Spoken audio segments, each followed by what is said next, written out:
All right, sounds good. All right, well, we're going to get started. My name is Kate Shapiro. I work in the Office of School Climate and Culture as an SEL specialist, but also as a support with effective use of the Student Wellbeing Survey, restorative practices, anything that we think might be helpful to our staff and students in terms of climate and culture. I'm going to share with you an idea today, and I'm hoping that it will be helpful in your work with your school and your students and your staff. And we're going to focus on two main topics that weave together. So we're going to be thinking about a collaborative mindset and really focusing on the how of we do things really being important and mattering. And then we're going to dive into learning more about data dialogues and kind of how this could be a tool to support you in your work with students as well. So just to get grounded in the moment that we're here today, I'm going to ask you to relax for a moment, and if you like to write, you could grab a piece of paper too. But we're going to do an exercise that you might have done before, but it's a great way to kind of prime ourselves for the kind of thinking that we want to do. And what I'd like you to do for just a moment is to think about when you were a younger person or a student, if there was an adult in your life that you really trusted and respected. So it could be a teacher, a coach, a neighbor, family member, counselor. But I want you to take a minute. You can leave your eyes open, you can close them, but actually like pull that person into your mind's eye so you could actually see them. And you could greet them too if you'd like to. And I'd like you to think about, how did they make you feel? How did it feel to be around them or to kind of know that they were available? I'm just going to give you a few seconds to think about that.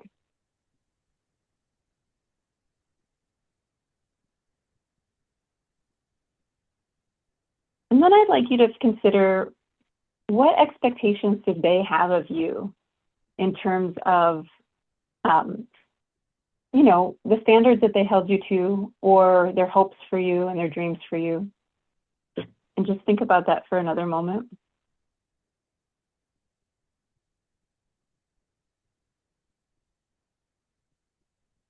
And then I'm going to ask you to consider how they responded when you made a mistake or a poor decision, and what their interaction was like with you when those things happened.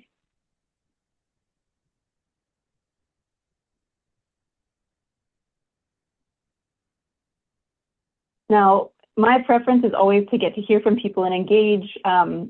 Today, just because of the nature of what we're doing and how we're here to share things, we're going to get to keep that for ourselves.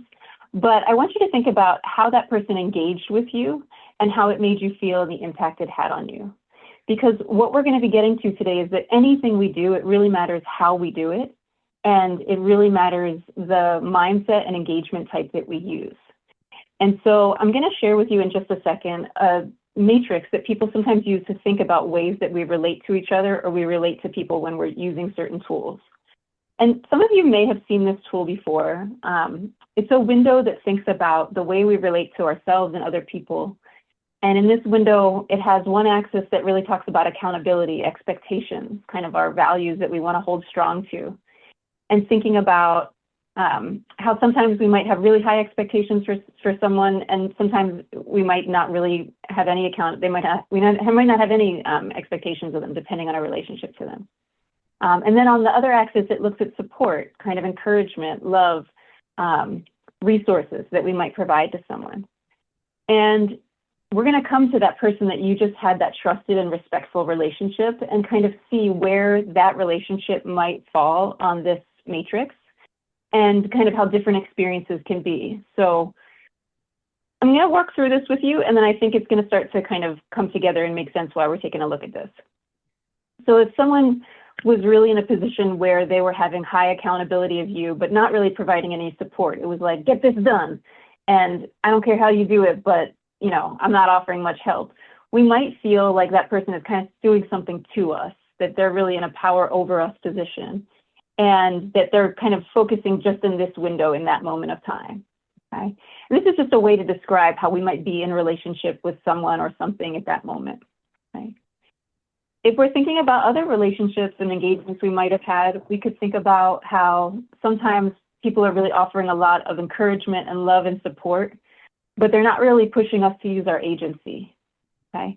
And so we might have the experience of people kind of doing things for us and taking care of everything for us. And so I want you to just recognize that none of these windows are places where we permanently live. We all move in and out of them. If someone's really in a fragile spot, I want to do things for them. I want to support them in that way. I don't need them to meet expectations in that moment.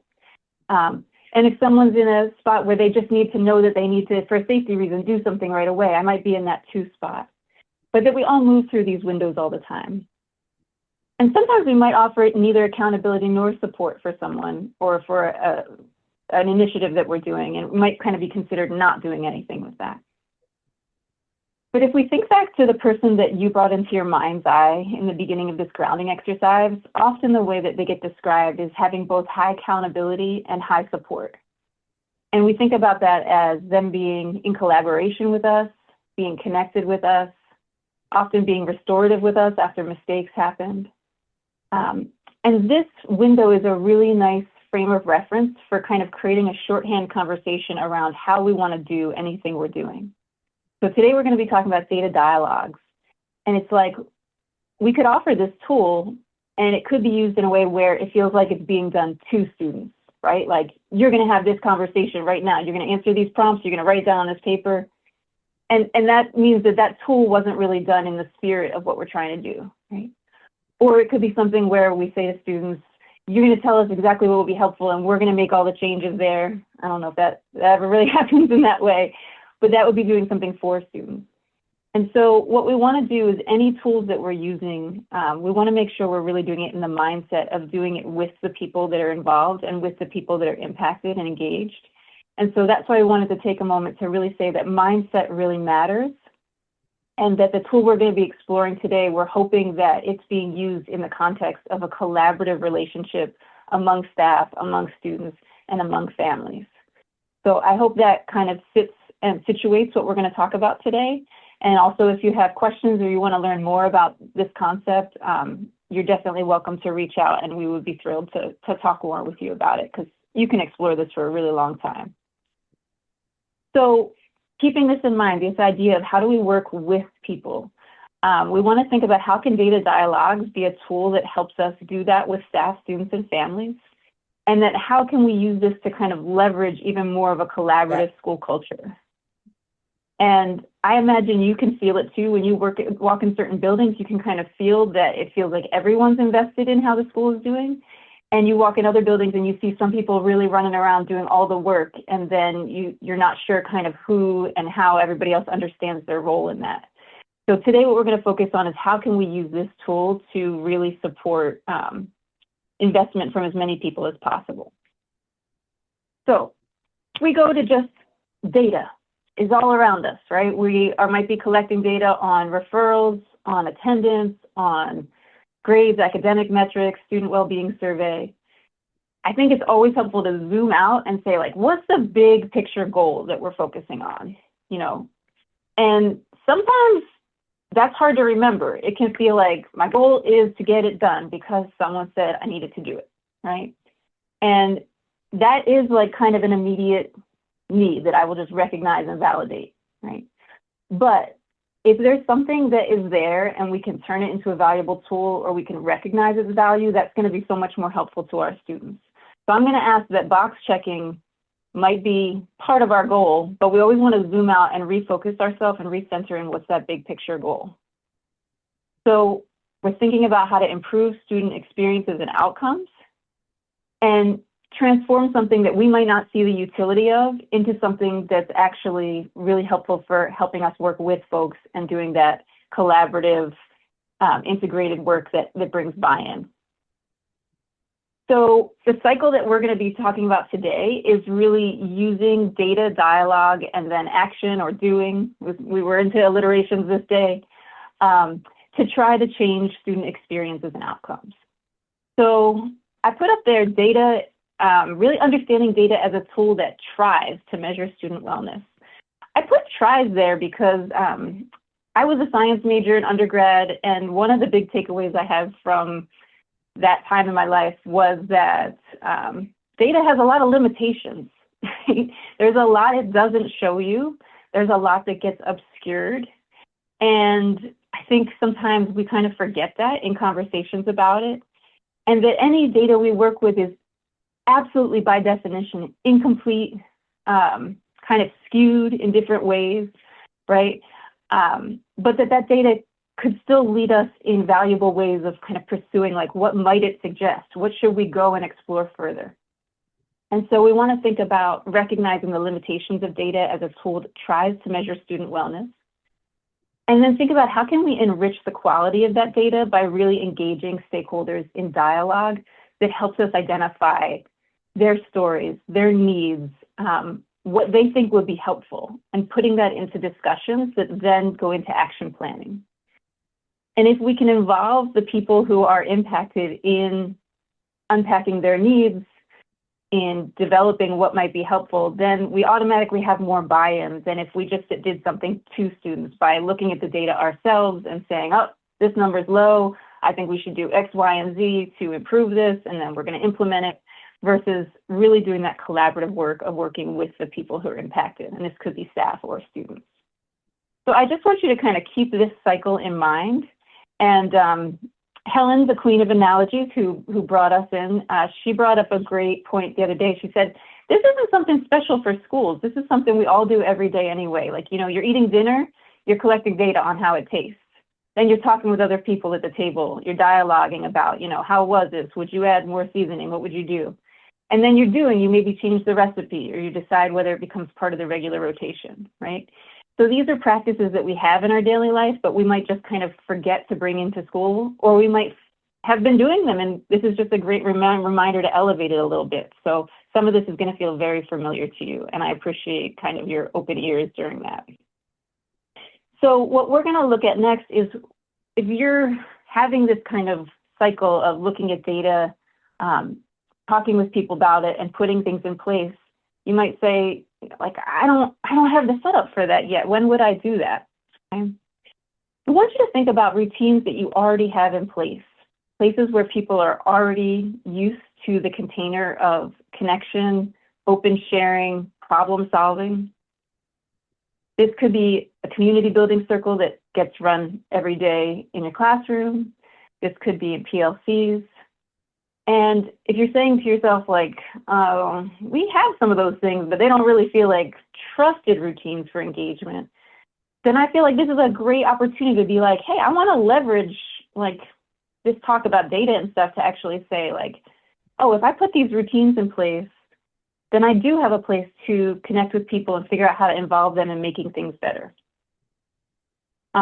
The reason I put those big asterisks up there is because if these routines aren't yet in place, or they're being developed and becoming stronger, we would never want to start with kind of hard conversations or conversations about how to improve things without also just practicing how to be together in community, right? How to be together and share what went on over the weekend, or be able to share things that we might be excited about or nervous about that are upcoming. So this just reinforces that those proactive routines that we have are really helpful for us for then when we want to talk about, like, how are things going in our community and what do we want to make better, because we're already used to talking with each other. So I'm going to share for you some examples from the school district of places where people have used data dialogues to understand situations better and then try to make improvements that are going to really target what the needs of the people involved are. So this is a project that happened 2 or 3 years ago. It was focused on student attendance. And the data set that they probably started with was attendance numbers, right? And then they thought about, all right, we have these numbers, but they don't really suggest causes. They don't suggest needs. So we know that we need to have that dialogue portion of the interaction. So what they did is they thought, you know, what do we want to do? We want to find out more because we want to make it better for everyone involved. And that's our motivation, right? So we're going to actually go to the people who are having, you know, low attendance rates or having trouble with getting to school, and we're going to talk with them to find out more. And so what they did is they asked students from a variety of schools to just jot down 5 or 6 reasons why it was challenging for them to attend to school, get to school on time, or stay all day. And they gathered a lot of data from across the district. Okay? This was kind of like raw reasons. And then someone took them and kind of digested those reasons. And they took this, you jotted it down, and they saw how many reasons were repeated number of times. I think this is kind of interesting. Students mentioned 5 reasons more than 50 times in the responses that they gave. So if you see the biggest ones at the bottom were transportation and too tired of start time. And then the other 3 were mental health, classroom engagement, and school food, which was an interesting one too, okay? And they said, okay, we've now got a little bit closer in our data in terms of it might suggest that we should explore these. And they went and explored each of these topics in conversation with students and with leaders as well. And I'm going to share what they saw in those data dialogue conversations. When thinking about what was going on and how they might support students with mental health needs that would then impact attendance, students had a lot of ideas. I'm not going to read all of them to you, but the idea that they wanted quiet spaces like reset rooms, right? They wanted more access to counselors or even informal kind of confidential talk therapy, and also access to sensory items in class. Okay?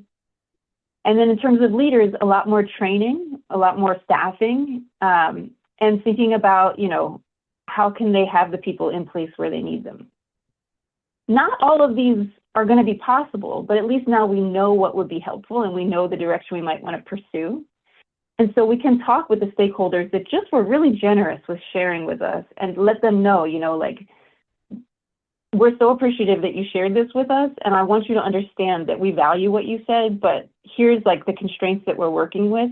Maybe we can be creative and figure out some other things, but we're going to let you know what we could try first. And so again, coming back to this idea that we engaged with you to collect data in the first place because we wanted to find out more because we want to make it better for everyone. Okay, we did the dialogue. So now that we know better, what can we try to do better? And then what are we going to focus on first? And lastly, and this is a really crucial point that I think sometimes gets skipped in this process, is how will we share out about this process back to the people who just were involved or to the larger community, right? So just transparency about this is what we heard from people, this is what they mentioned, this is what came up in the discussions. These are kind of the constraints that make it easier for us to implement reset rooms first and to implement having kind of a point person who's going to be available for office hours in this place. And basically just saying, we listened to you, we valued you, we're collaborating with you, even while we retain the ability as leaders to kind of hold responsibility for implementing those decisions. So I just want to emphasize this again, this difference between token engagement. We asked for data, please fill out this survey. You're done, right? And then we just did whatever we were going to do anyway, versus really going that extra step to engage and try to understand what's going on for the people who responded and co-create change. So that's really that collaborative piece. If you're somebody who's interested in this and kind of how can I make decisions more effectively or support people more effectively, there's a great article called Fair Process. And it's actually from kind of a business journal, but it was talking about how people often feel kind of better equipped to move forward when decisions are made if these 3 aspects are recognized, that there was real earnest engagement. And then after things were considered and some decision was made, that there was real clear explanation of how that decision was made and why. And then moving forward, there's expectation clarity from everyone about okay, now that this is what we're going to try next, we're going to try reset rooms because you guys mentioned that would be nice to have a calm space that had X, Y, and Z. Here's the expectation clarity for how we would use that, when it's available to you, how staff would, provide passes for people to go to it, so that we really kind of close those 3 pieces and everyone feels on board to move forward together. So this is just kind of thinking holistically about how data dialogues might fit into this scheme of collaborative change at your school using data in this way. So I feel like you've been listening to me a lot, so I hope that the voice still feels like you can hear. But I want to share with you a different example from the school district. We just looked at attendance, but we're going to switch gears and look at the student well-being survey a little bit too. So again, collaborative mindset, routines, and follow through. And we're going to see how a school uses these to support their students as well. As we look at student well-being survey data, I just want to emphasize that this is one snapshot in time. It is one little tool in your kit of how you know how things are going in the school. And if I was going to think about it, you know, like what is it on a practical level? It's a way to say like, how you doing? How you doing? How you doing? How you doing? To 900 people at once, right? It's hard to say that and kind of have that conversation with everyone in the school at once. But we could say as a school, hey, we want to just get a quick temperature read. How are we doing at a school? How are the children? How do people feel like they're treating each other? What might we want to focus on? Okay. We just talked about this data may or may not be reliable. It depends on whether students think that you're going to use it and come back to it and care what they said, or if it's just that box checking activity that we talked about before. That's why it really has to kind of fit into a cycle and a dynamic. 2-3 times a year, we get to do this check-in. Let's see what people say, and let's see if it feels accurate. Maybe it does, maybe it doesn't, but at least it reminds us to go to that thing that gets lost in the hustle and bustle of the day-to-day life. It reminds us to go back and say, like, let's see how things are going for each other.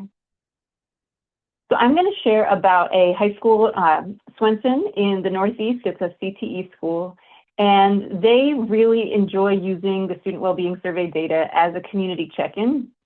And they value it as kind of just a regular process that is used collaboratively with students to figure out what to focus on and then what to improve. So just in terms of like the mechanics, how do they do this? They have an SBTL who he takes a few hours, he looks through click data, and he basically makes a quick deck of slides that has their data for individual questions from this year compared to last year. And what he does is he just makes a deck for each question because the questions really give you the detailed information you might need. And then he brings it to the PLCs and he says, you know what, we're going to split up into 3 groups. If you guys could focus on looking at the adult-student relationship questions, you guys could focus on the peer relationship questions, and if you guys would look at the self-development questions. We're going to take 25 minutes. I just want you to look at what is different between this year and last year. What do you guys see in terms of themes, trends? What are you noticing? What are you wondering? What do you want to ask students when students get a chance to look at this data too? Okay. So I saw he did about 3 or 4 PLCs in a row that day, kind of brought that information back together that the staff shared, and then used that to generate a community meeting deck that was going to go to students later in the week. And the community meeting deck shares some of the data, but more importantly, it actually shares really well-constructed prompts to have dialogues that are meaningful and going to lead you to actions that might impact students in a positive way. So we just looked at what happens in the PLC. Now we're going to switch to the community meeting. So what I noticed in their community meeting slides is that there were prompts that were crafted to allow staff to better understand the experiences, feelings, stories, and needs behind the data. So there's a lot of rich stuff out there, and sometimes we just don't make space to unpack it. And so this is kind of an opportunity that they do that. They also had prompts that provide opportunities for students to offer each other information and support. So through these prompts about the student well-being survey results, they're actually kind of also giving students information from their peers.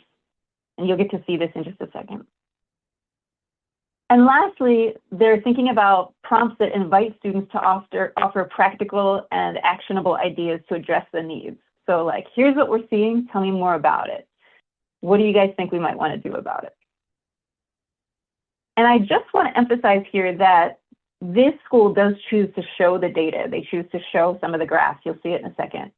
But that's completely optional to the data dialogue. If you're working with second grade students, maybe you're doing a unit on, you know, like or maybe we'll say like third, fourth grade students, maybe you're doing a unit on graphing and you do want to bring in like, here's some real data that you guys generated and we're looking at, you know, we're kind of able to correlate those things and connect them. But other times you might really not want people to get caught up in the numbers per se, and you really want to focus on the prompts that will help you understand the data better.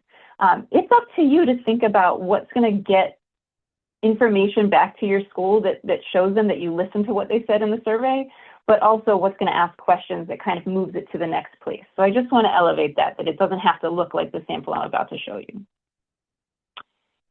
If you were sitting here and you were wondering who is going to do this work, right? Who's going to prep these decks? Who's going to make these community meetings that goes out?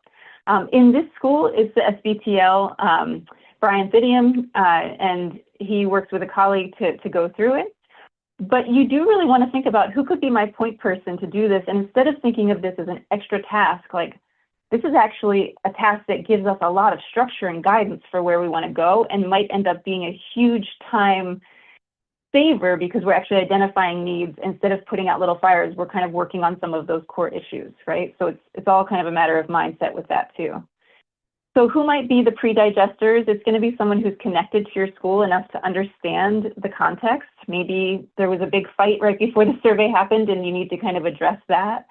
But you could think creatively about anyone who might be in a position to digest this and then kind of who has access to click as well in the building.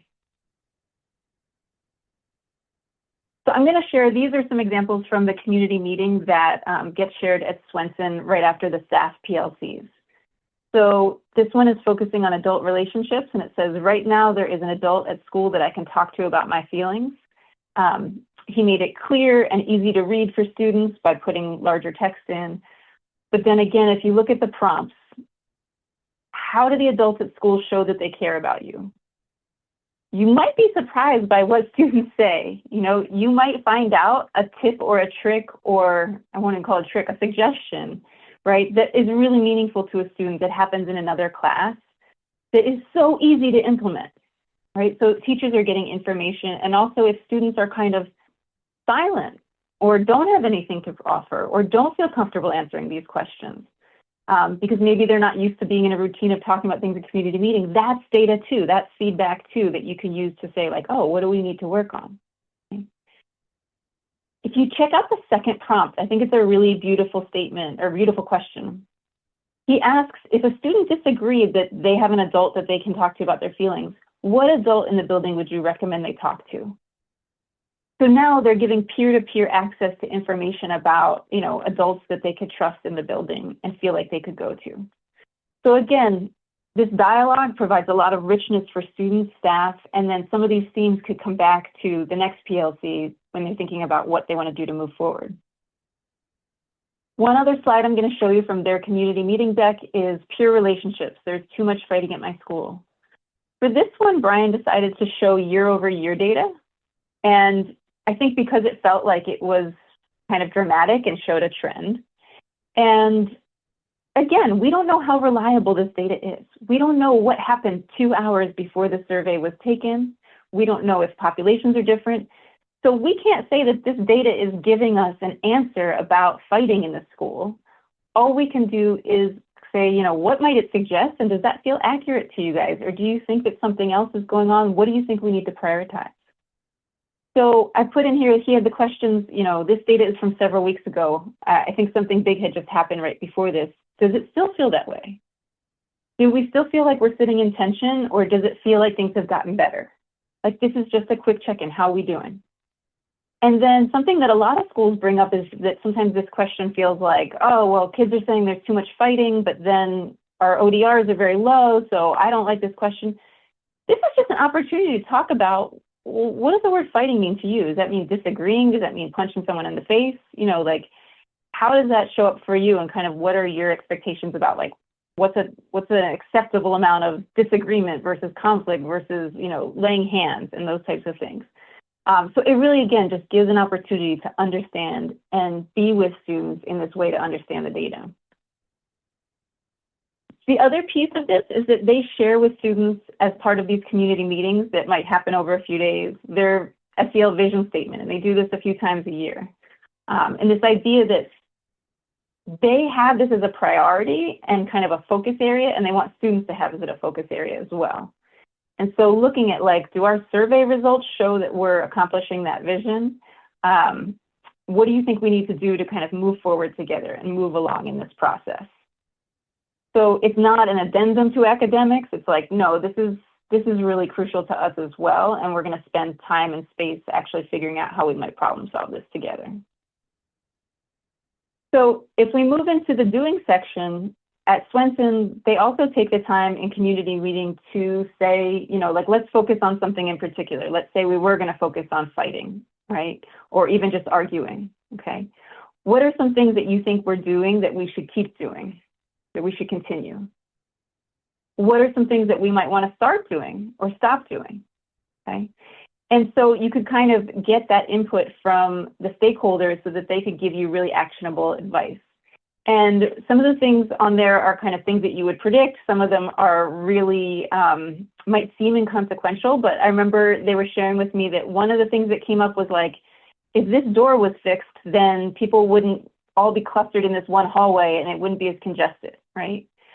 So that's an easy fix, but something that you might not have known if you didn't take the time to do the data dialogues with the students and really figure out like, how can we make this better together?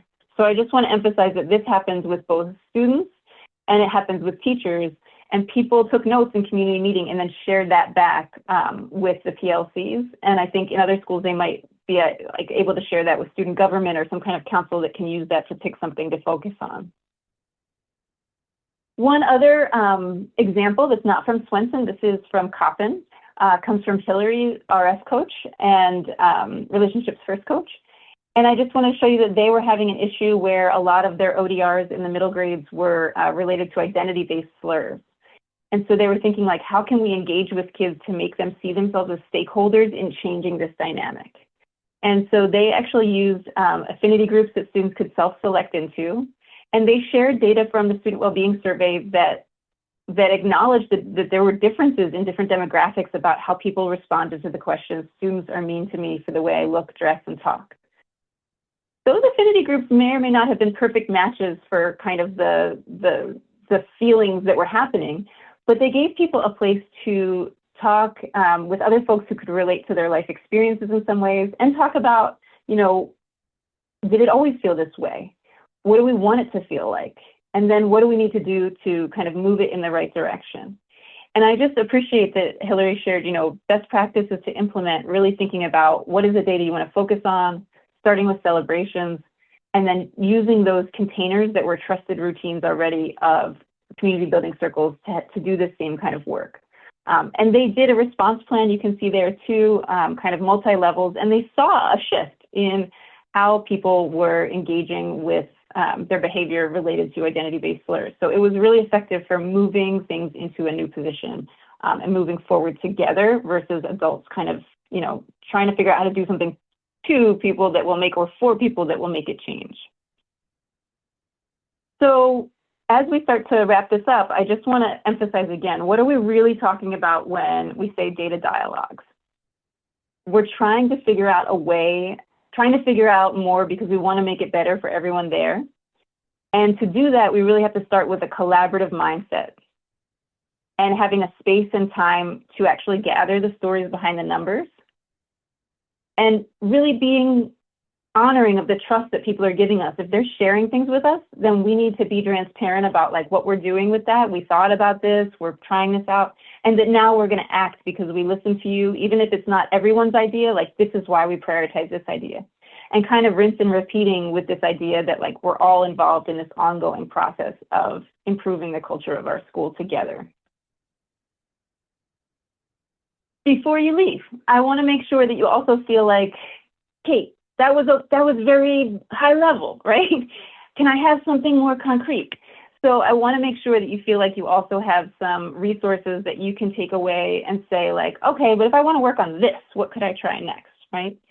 So I want to share with you, some of you have seen this before, the Student Wellbeing Survey resource guide, and also SEL strategies for student well-being. Folks really worked well to think about, you know, like, all right, let's say that we are having trouble with with peer relationships and specifically, people feeling like they really know each other. How could we improve that? What could we do? This is actually a resource guide that aligns possible ideas that might be helpful with the questions from the Student Wellbeing Survey. You might have other things that are going on in your school communities that do not align with the Student Wellbeing Survey, but this guide still might have ideas, practical tips, activities that you could try. So I just feel like this is a beautiful little recipe book that not as many people have dived into that could give you ideas about where to get started. Or even to say to students like, hey, if you look through this, what do you think we should try first? What might be helpful for us to do? So this is a concrete resource that you can take with you after today. And then I'm also just going to include, we have a wonderful pair of presenters who come to the Equity Data Series. We have Dr. Ivory Tolson and Dr. Natasha McClendon. And they come and talk about the power of the narrative behind the numbers. And I'm not going to go into all their research right now, but if you're a little bit of a learning nerd, which I hope you are, I know that I am, they have really great resources about what happens when we move beyond numbers and when we do investigative work and dialogue work. And Dr. Tolson created some videos. These are linked here, and they're short videos, but they kind of are good for emphasizing the point if you wanted to share it at your PLC or share it in conversations with your staff as well. So these will be linked on here too, so you can check them out. Lastly, I just want to say that if you heard something here today and you're like, well, that sounds interesting, but I'm not sure where to get started. I'd like some help. I'd like some hand holding. Okay. We recognize that this can feel like big work, and we want to be here to help you. And so what I want to say is just like, please feel invited to call, to email, to reach out. And we're happy to be thought partners. I'm happy to come and work with people to do little data dives or to be there at PLCs to kind of facilitate some conversations so that it could have some modeling for it. And also that the Office of School Climate and Culture has so many resources in their hub as well. And if you're there, you know that there's resources from Relationships First, PBIS, Climate and Culture coaches, SEL. All of these coaches are also there to support you in doing this data dialogue work because ultimately engaging with students is the way that we understand the needs better and then can help move things forward better as well. So we're going to end this part of the session now, and we're going to open up for questions. And I just want to emphasize how much I appreciate that you all were here and engaged with it and listened so appreciatively. But that also the questions that come up do not need to be related to data dialogues. You're welcome to ask about anything else that came up for you that you're just curious about, because we got a bunch of people from Climate and Culture, and we want to be able to hook you up with what you need before you go. So thank you so much. I'm going to turn it back over to Helen. Well, thank you so much, Kate. We did actually have a question, and I thank you, Phyllis, for being the one to get that posted for me. It comes in from one of our counselors, and she wanted to know, how can we utilize this work in town halls? So if you have some ideas, if you can kind of speak a little bit on the macro to micro, because we talked about classroom interventions, but what does that look like in a larger space like a town hall? Yeah, that's a great question. Thank you so much for that. So I'm going to be honest, it's going to totally depend on kind of what your town halls already look like and what they have the capacity for in terms of different types of engagement. So if I'm thinking about town halls, this is just what's popping off my head, and I bet people in the other coaches who are here are going to have much more helpful ideas as well. But I'm thinking about, could it be that there's a turn and talk for some of these prompts, right? And that people are getting to do talk with a partner, and then we're going to share out, 3 or 4 responses just so we can get a little sampler platter of like what was going on. It could also be that some of this work is thinking about like, these are the things that people said they were interested in. We want to see just by a raise of hands, how many people feel like this would be helpful? How many people feel excited about trying this? So again, kind of giving that stakeholder engagement in there so that people might have ideas. And then I think another part of town halls that may or may not be utilized a lot is like modeling a little bit of what things could look like. So sometimes when we're all together, what we can actually do is create a little bit of a fishbowl where maybe there's a few people in the front where you're going to actually model kind of what does a data dialogue look like, or what is this conversation that we're having about kids getting, you could ask a few kids ahead of time and kind of prep with them And then they could be modeling what that looks like so that when you go back to community meeting, people have seen that and they understand it. So those are some things that come to the top of my mind, but if I didn't answer your question, feel free to ask again too. Yeah, and I think that's a great, but we also would love to invite anyone else who has any, comments to that end as well. Um, I know for me, as we think about like the student well-being survey, the purpose is, you have not because you ask not. And a lot of times we can take for granted, that we as the adults, as the educated ones, know what is best. And sometimes it is about just kind of checking in and saying, like, did that hit the mark? What does that mean? What is your understanding? Especially when we're looking at things that do not seem to match with our perceptions of things or how we feel like things are supposed to be going in our community. Sometimes those small tweaks can help us unlock big things. Say an idea, actually. I always like opportunities for student leadership and engagement. So I always like the idea of like students taking ownership of the data and giving them an opportunity to present themselves, perhaps creating some kind of student group and giving them a chance to present and to take kind of ownership and give them the mic and during a town hall and give them the opportunity to internalize the information and give students the opportunity to speak up through their own lens. Seems like it could be an interesting idea. Yeah, I'm Yeah. so glad you said that too, because even tomorrow I'm headed to South Philly High to meet with their student government because they just wanted to find out more about like, why do we have to take this survey? What does the district do with it? And I was like, yeah, great questions. Like, how did this start? And so my hope is for them to see it not as like a tool that's being done to them, but actually be like, this is a tool for you to use to basically be able to do like a quick check-in with people. And then you get to decide like, how is that useful? What does that do for you? It's again, like this idea of like inverting it from like, we have to do this to like, oh, like we could use this, we get to do this. And then we get to actually figure out like, what are the conversations that need to happen and what might we want to try to make things better? And it's a very rough, it's like hard to figure out how everybody's doing in really large organizations. And so this is just like the roughest estimate that you can have, but then that's why that data dialogue part is so important as well. It also teaches them the art of understanding data and understanding that numbers don't always speak their own truth, and maybe Mm-hmm. recognizing that maybe the numbers don't represent them, and then how could they have their voices heard? It's certainly a Yeah, opportunity for conversation and Yeah, analysis. absolutely. Yeah. absolutely. I mean, especially when we're talking about just real life intervention and application in understanding statistics and all of that.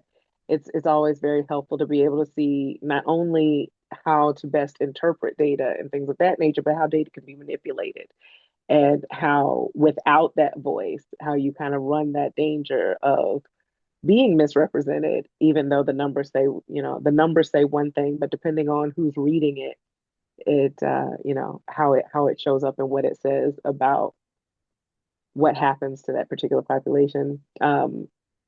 Another point to that is something I think about and something that came up a lot during the administration of the survey is when talking to different schools about their participation and things of that nature and helping to run that balance between a voluntary survey and how this data is viewed. That was another aspect that came up a lot in conversation because this is a district-wide data point. The student well-being survey is as it relates to looking at school performance. So it's one of those things that because you can't go visit every school, this is a way that outside stakeholders and upper leadership are saying, how are you engaging with students? So they're looking at the pieces, they're looking at the student well-being survey in conjunction with attendance and behavior and all of that to create a picture. And sometimes in absence of being able to have those direct conversations. So, that's another aspect of perception when it comes to when we're talking about these data dialogues. How do you make your voice known when the only thing that may be visible of you is what's on paper? and how do you ensure that the narrative and the qualitative also comes alongside that? So, just something else to think of in looking at it from a macro to a micro perspective. When we're talking about having these conversations with kids, we're also building in them the skill set that we ourselves as adults have to grapple with of what how do we want to be represented, and what does that mean? Well, again, thanks so much for, we won't make sure if there's any questions that people feel comfortable asking them, again, about anything at all, but we're just appreciative that you spent the time with us today, and it's good to see people's faces who I know and people who I don't know, so we're glad to have you here.